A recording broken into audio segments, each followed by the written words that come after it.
On the line. Pula, welcome to ENCNR. Thanks for your time. Evening to your viewers.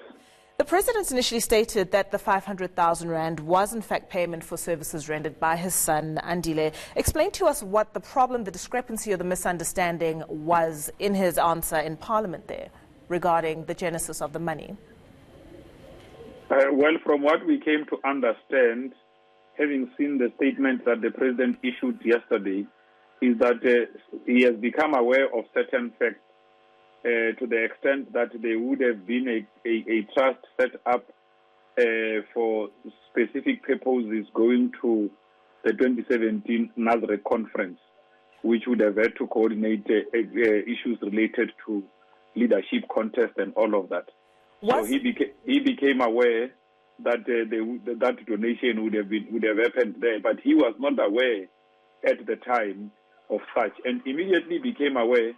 He then took the most responsible and courageous step to write back to the Speaker of the National Assembly, placing matters into context, but going further to then say that should this have happened in the manner that it did, since it is something that he was not even aware of, the best thing to do is to make sure that such funds, which might have come up without his own knowledge, perhaps the safest thing to do would be to return them from their original depositors, but go on to also conduct an investigation that begins to look widely into some of those activities, especially where one's name is used without their knowledge.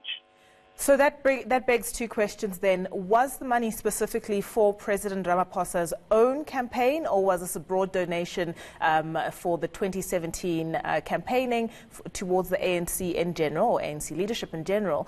And then why run an investigation? Who is fundraising? Who was fundraising on the President's behalf then in that instance, since you refer to names being used in your name by other people?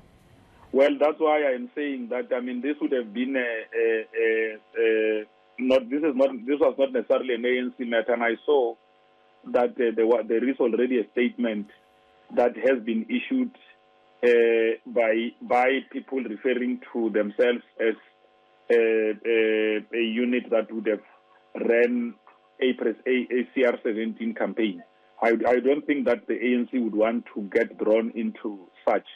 What the ANC is mostly interested on is the courageous act displayed by the President of being transparent, of being accountable, of displaying greater responsibility. I think that is what resonates well with the African National Congress, because it is consistent with our message of unity and renewal. Remember that we will not be able to assure our people of moving the country forward with them if we are not open and transparent of our own dealings or of the things that we might have been aware of. So the President took it up upon himself.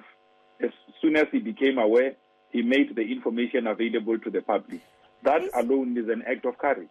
Would you explain to us the process by which this fundraising took place? You've mentioned the fact that there was a unit, as you called it, that headed up the CR17 campaign. This money was obviously received by the President, since he is now in a position or is willing to return it. Let's put context. I said that there is a statement I've come across. Yes. There is a statement I've come across, so I wouldn't really know those. What I am doing here is to effectively state what is the position of the African National Congress. What the African National Congress finds comfort in the fact that its leader, President Ramaphosa, once he became aware of facts, he went back to restate the sort of action that would be undertaken, but also take the Speaker and the people of South Africa into his own confidence. Now, this is exemplary, and this is one thing that we encourage all of our leaders to do, because to be able to regain trust with our people, we too need to project greater accountability, greater responsibility, and all of that. These are tenets of ethical leadership. Mr. Mabe? Yes. So in the interests of transparency and taking the country into your confidence or into the ANC's confidence, let's look at the future. How do you plan, or how does the ANC plan on avoiding a debacle like this in the future? Obviously, it seems prudent to have an overview of one's funding and the process by which one gets that money and that funding. But let's look at perhaps the political party funding bill. Would that not be an antidote to this problem or this situation that we're currently dealing with and talking about? Well, there could be quite a number of things. I mean, the ANC itself will be going to its own general councils, its own policy conferences, even in its own strategy and tactics.